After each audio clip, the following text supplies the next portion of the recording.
Hello everyone and welcome back to a new video.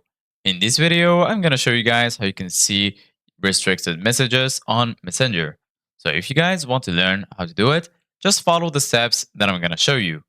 As you can see guys, I'm right now in Messenger and this is how the homepage looks like. So right here in the bottom, you're going to find all of the sections. You're going to find the chat section, people, and lastly right here, you're going to find your Messenger stories. So right now, I'm going to go back to chat.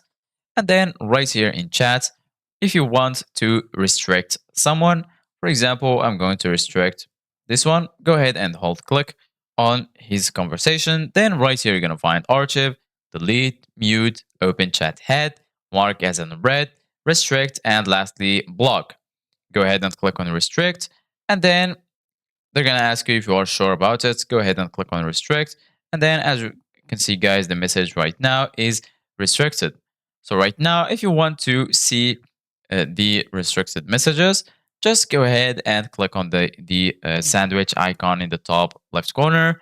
And then once you do that right here, you're going to find chats, marketplace, message requests, archive. And here in the top, you're going to find this gear icon to go to settings. Go ahead and click on it and then you're gonna be right here. So basically guys, once you're here, just go ahead and scroll a little bit down in the settings. Then you're gonna find privacy and safety. Go ahead and click on it. And then once you do that, just go ahead and scroll a little bit down.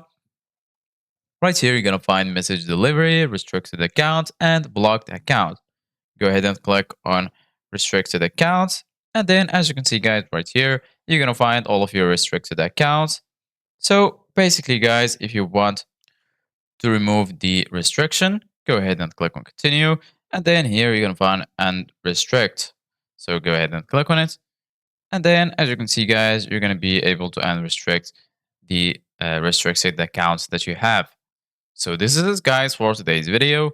Thank you guys for watching. See you guys in the next video.